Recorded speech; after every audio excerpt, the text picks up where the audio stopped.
Assalamualaikum warahmatullahi wabarakatuh. Selamat pagi anak-anak. Ya, semoga dalam keadaan sehat semua ya, walaupun masih belum bisa ke sekolah lagi. Untuk pertemuan kali ini, pertemuan informatika sudah masuk ke pertemuan ke-10 ya. Kita masih belajar tentang jaringan komputer ya, meneruskan yang minggu lalu. Kalau minggu yang lalu tentang jenis jaringan dan tipe jaringan ya, hari ini jaringan komputernya tentang topologi dan perangkat keras jaringan komputer. Ya, sebelum Ibu membahas materinya, mari kita membaca bismillah terlebih dahulu. Bismillahirrahmanirrahim. Ya, kita mulai. Untuk materinya topologi jaringan dan perangkat keras jaringan. Ya, kita ke topologi jaringan dulu ya, ke pengertiannya dulu. Ada yang sudah pernah tahu tentang topologi jaringan? Topologi. Kalau kemarin jaringan komputer adalah 2 atau lebih komputer yang saling terhubung ya, sehingga bisa saling berkomunikasi. Nah, sekarang topologi ini apa? Masih berkaitan juga ya. Topologi ini adalah metode atau caranya bagaimana si komputer satu dengan komputer lainnya itu saling terhubung ya. Mau bagaimana caranya, penyusunannya ya, atau bisa lihat di slide Ibu ya, topologi jaringan ini. Kalau di sini tuh metode atau cara yang digunakan agar dapat menghubungkan satu komputer dengan komputer lain. Bisa menggunakan kabel atau nirkabel ya, atau tanpa kabel. Nah, itu topologi jaringan ya. Nah, lalu kita kembali ke materi awal. Topologi jaringan itu ada 5 secara umum ya. Ada yang namanya ring, bus, star, mesh, dan tree. Ya, ada 5. Yang pertama dulu kita bahas tentang topologi ring. Nah, ini topologi ring. Topologi ring itu yang seperti apa? Bisa kita lihat dari namanya ring. Namanya ring itu kan cincin. Kalau cincin itu bentuknya melingkar ya. Jadi penyusunannya itu topologi ring melingkar seperti ini ya. Komputer. Ini komputernya bisa saja lebih dari 4 atau kurang dari 4. Yang jelas minimal 2 ya. Kalau satu komputer itu bukan jaringan komputer ya. Untuk topologi ring. Nah, ini ada kelebihan dari topologi ring yang bentuknya melingkar seperti ini. Yang pertama ada biaya untuk instalasinya murah. Yang kedua, performa koneksinya cukup baik. Lalu ada proses instalasi dan konfigurasi cukup mudah dan implementasinya mudah dilakukan ya untuk topologi ring ini. Lalu ada kekurangan. Kekurangan dari topologi ring. Nih, jika terjadi masalah ya, troubleshooting atau perbaikan jaringan ini tergolong rumit. Lalu yang berikutnya, jaringan ini sangat rentan terjadi tabrakan arus data ya, tabrakan arus data.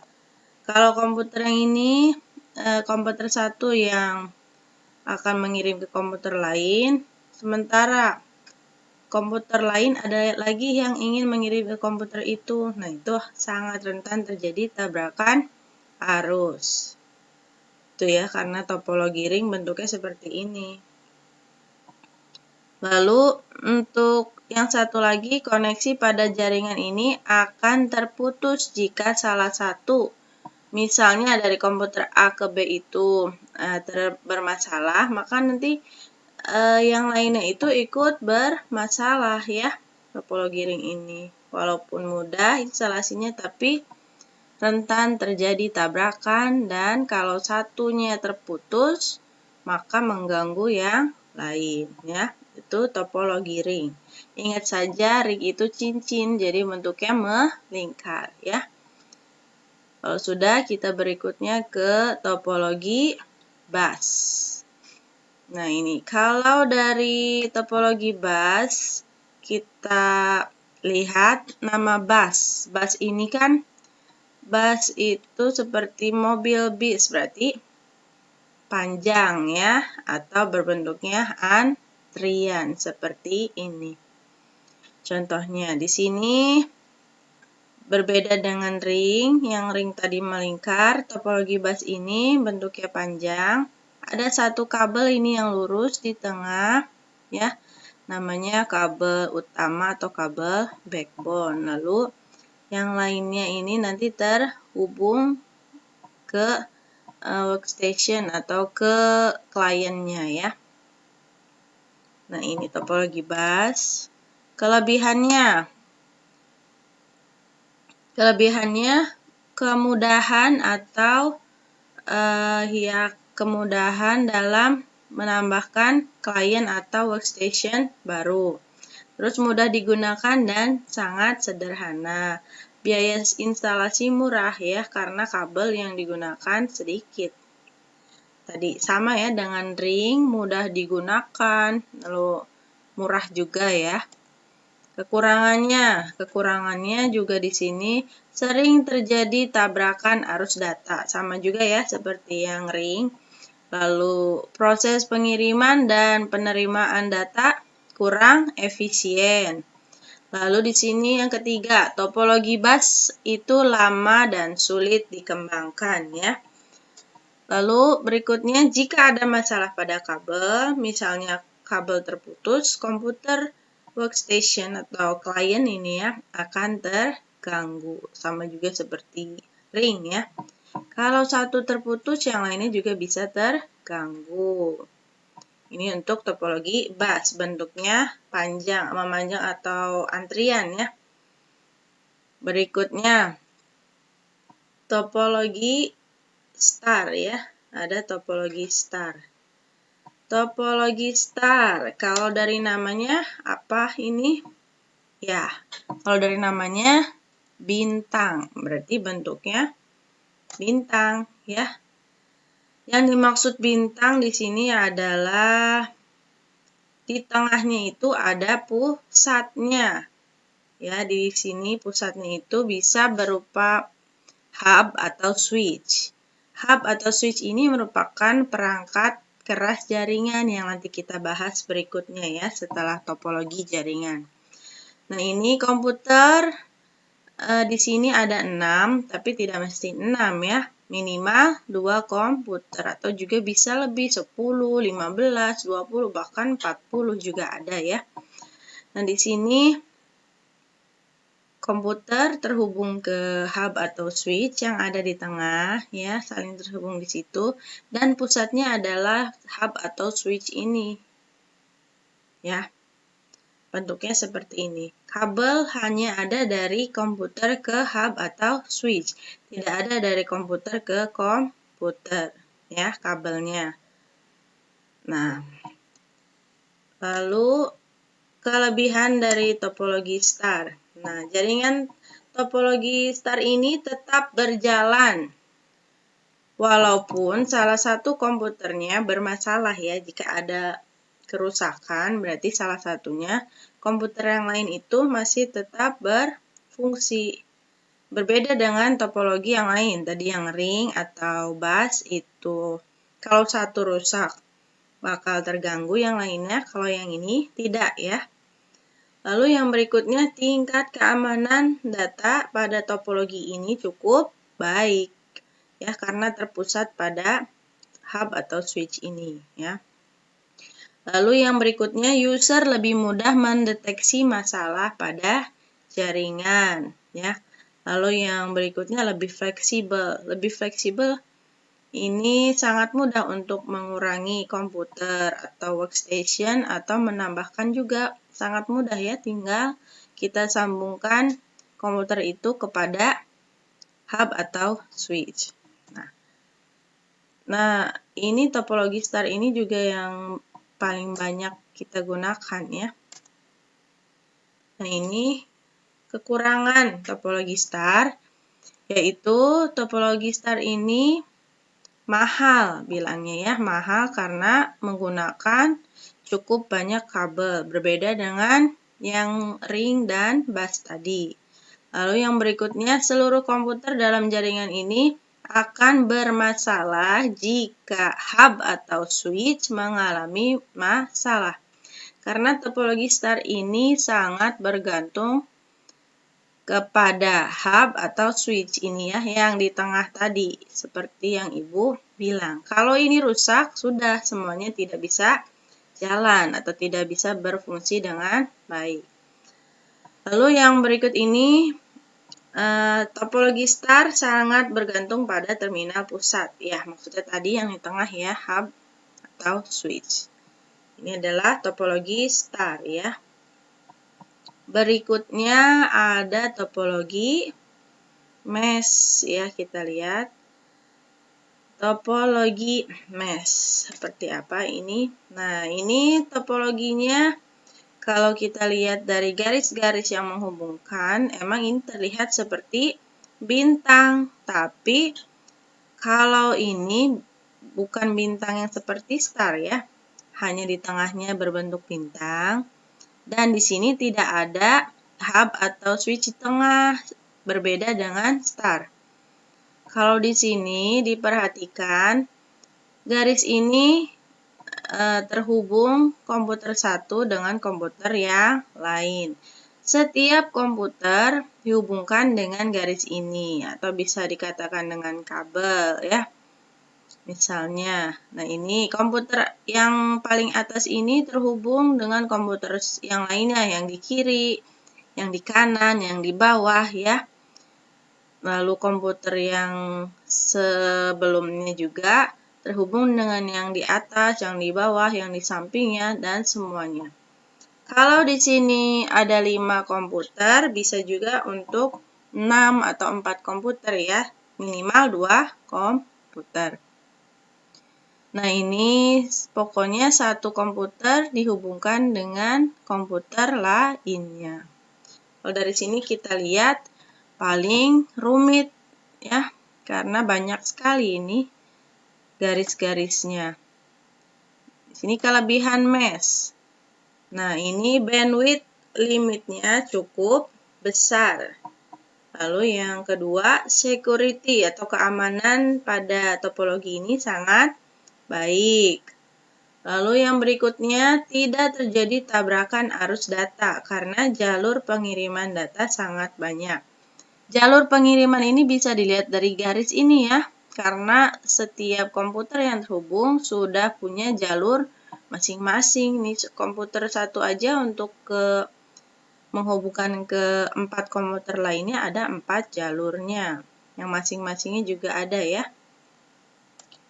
Lalu yang kekurangannya. Kekurangannya jelas di sini kabel yang dibutuhkan jumlahnya sangat banyak ya, bisa dilihat dari gambar.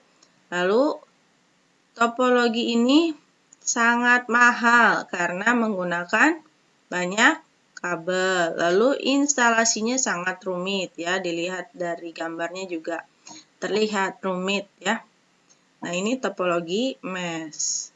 Yang berikutnya ada yang terakhir, yang kelima, topologi tree. Ya, kita lihat topologi tree. Kalau dari bahasa Inggris, tree itu adalah pohon. Ya, lihat gambarnya. Ini yang dimaksud dengan pohon di sini adalah ya, seperti ini, bercabang ya.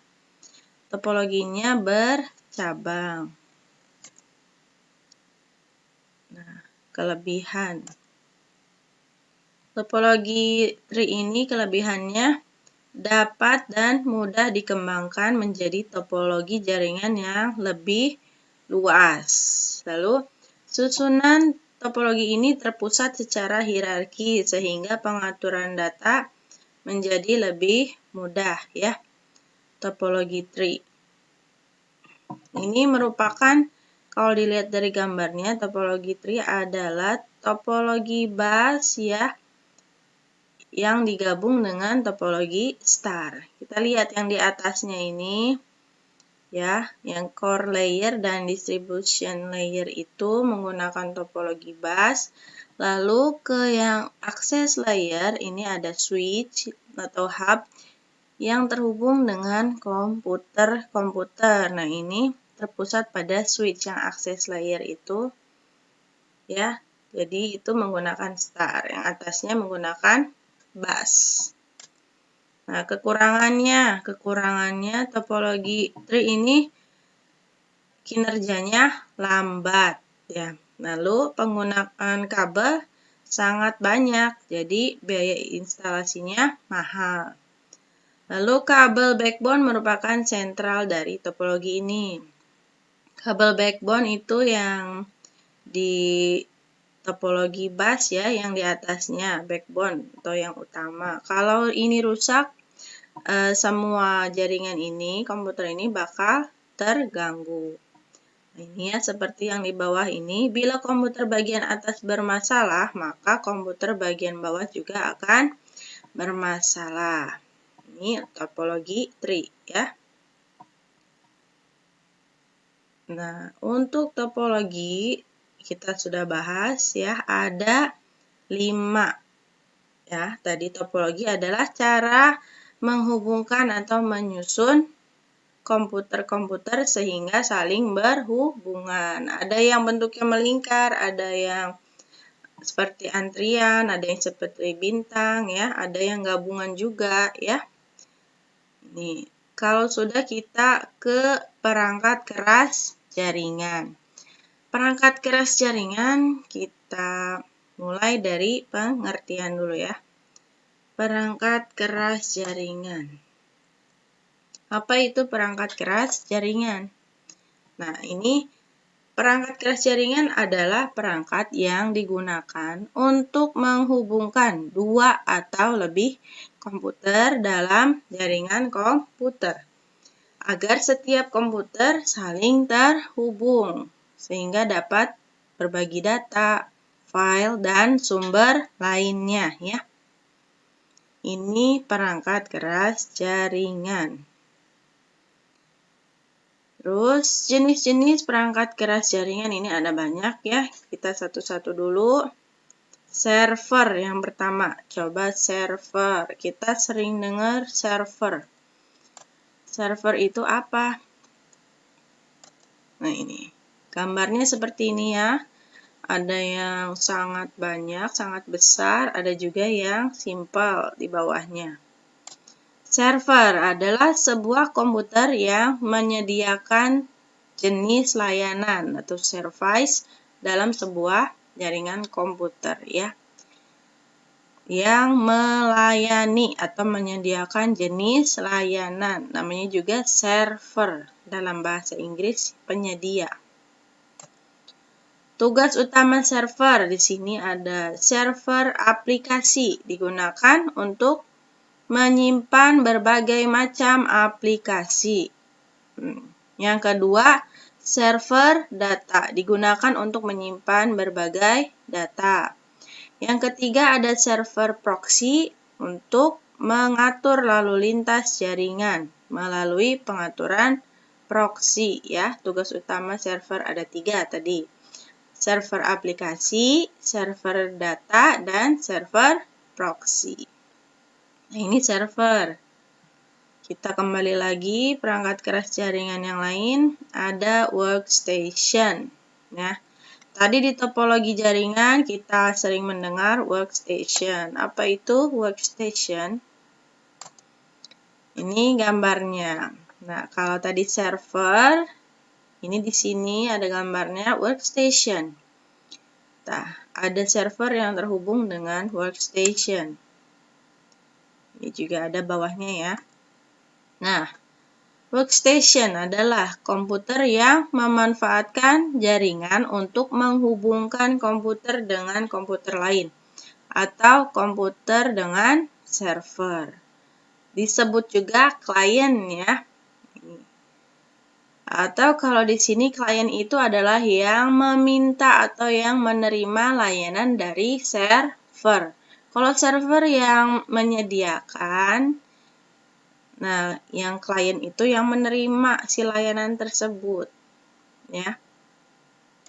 Terus, nah ini sebuah workstation atau klien minimal mempunyai kartu jaringan atau LAN card atau NIC ya.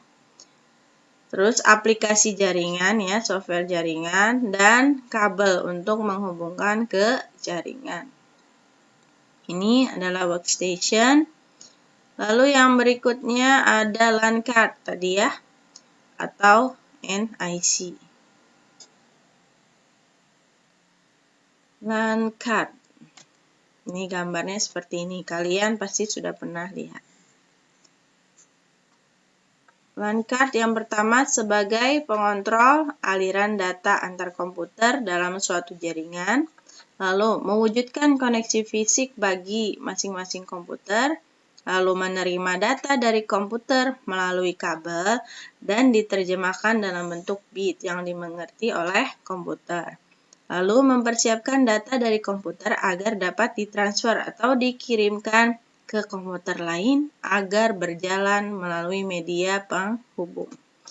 Yang terakhir, menyediakan saluran data. Ini ya, yang kalau di luarnya, yang ini, yang abu-abu ini ya, yang ada lubangnya terlihat dari luar. Yang hijau ini adalah yang terlihat dari dalam. Berikutnya ada hub-nya, hub. Hub ini bisa dilihat gambarnya ya, seperti ini alatnya dan ada port-portnya ya, atau ini yang di sini yang lubang ada 5 itu namanya port. Ini untuk menghubungkan ke komputer ya, colokan kabel LAN nanti bisa menghubungkan komputer satu dengan komputer lain. Nah, ini hub ini untuk menghubungkan peranti-peranti atau perangkat dengan kabel Ethernet atau serat optik agar bersikap sebagai satu petak jaringan atau penghubung ya, network segment. Lalu berikutnya, membuat jaringan lokal dari beberapa komputer. Berikutnya, mentransmisikan jaringan, terutama LAN, menguatkan sinyal dari suatu jaringan, lalu mempengaruhi proses konektivitas antar jaringan. Yang berikutnya ada switch. Switch itu gambarnya ya, ini mirip seperti hub ya, hanya switch ini berbeda, istilahnya lebih pintar dari hub ya. Ini sama portnya. Kalau di sini ada 8 ya. Nah, di sini fungsi switch menghubungkan komputer-komputer dalam LAN atau disebut konsentrator. Lalu sama seperti hub sebagai penguat sinyal. Lalu yang ketiga, mentransmisikan data dari server atau host ke dalam jaringan kepada klien. Ya, yang berikutnya ada router. Router dalam jaringan, gambarnya kurang lebih seperti ini. Nah, merupakan perangkat jaringan yang berperan sebagai penghubung atau penerus data antara dua segmen atau lebih jaringannya. Kalau ada dua jaringan yang berbeda, dihubungkannya dengan alat ini atau router disebutnya. Nah, ini fungsinya melakukan atau menyalurkan ya koneksi internet melalui protokol TCP/IP menuju komputer klien. Lalu meneruskan koneksi internet dari broadband atau provider menuju lokasi komputer klien. Lalu yang ketiga, memberikan rute atau jalan-jalan tertentu bagi paket data yang ditransmisikan. Ya, ini adalah router. Yang berikutnya modem. Modem ini pasti sering dengar ya. Modem ini banyak bentuknya, contoh yang Ibu perlihatkan seperti ini ya. Modem, demodulator merupakan perangkat jaringan yang berfungsi untuk mengubah sinyal analog menjadi digital atau sebaliknya. Nah, ini saat ini modem sudah berbentuk USB ya, ada yang kecil, tinggal dicolokkan saja ke komputer bisa. Sehingga ini mudah digunakan. Selain itu, ada pula modem yang memiliki fungsi yang digabung dengan router. Sehingga semua fungsi modem, router, dan juga akses point berada di dalam satu alat saja ya. Sekarang ini katanya sudah ada alat yang sudah dalam satu alat sudah memiliki fungsi modem, router, dan akses point. Ya. Ini contohnya modem. Lalu yang berikutnya ada repeater. Repeater gambarnya seperti ini ya. Hanya ada 2 port ini. Fungsinya memperluas jangkauan sinyal WiFi ya, atau yang ini tanpa kabel ya, dari server agar perangkat lain bisa terhubung. Yang berikutnya memperluas area jangkauan sinyal. Di sini ada keterangan bahwa repeater merupakan alat untuk memperluas jangkauan sinyal WiFi. Ini WiFi kalian pasti sering dengar ya.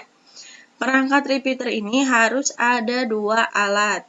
Ya, ini untuk menerima sinyal dari server ya, dan ada juga yang untuk menyebarkan sinyal WiFi atau sebagai akses point. Jadi ada yang untuk menerima sinyal dari server, ada juga yang untuk menyebarkan sinyal WiFi ke perangkat lain agar lebih luas jangkauannya ya. Ya, berikutnya yang terakhir ada perangkat jaringan kabel.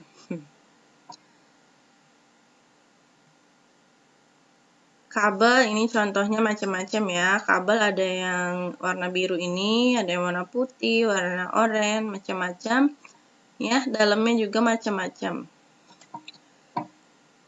Kabel merupakan perangkat jaringan yang berfungsi untuk menghubungkan antar komputer atau server ke switch dan sebagainya ya. Ini penghubung atau disebutnya media transmisi. Ya. Untuk kabel ada 3 jenis kabel, yaitu twisted pair, koaksial, dan fiber optik.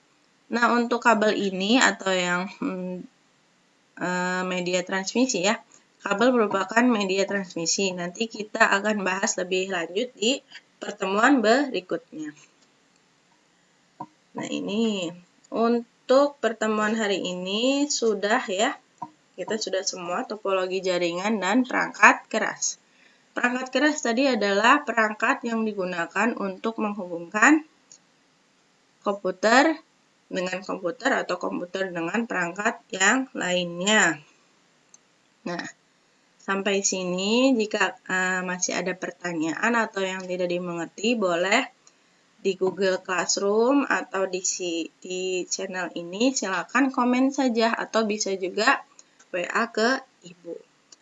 Untuk pertemuan kali ini kita akhiri saja dengan membaca Hamdalah bersama-sama. Alhamdulillahirabbil alamin. Ya. Wassalamualaikum warahmatullahi wabarakatuh. Terima kasih atas perhatiannya ya. Sampai jumpa minggu depan.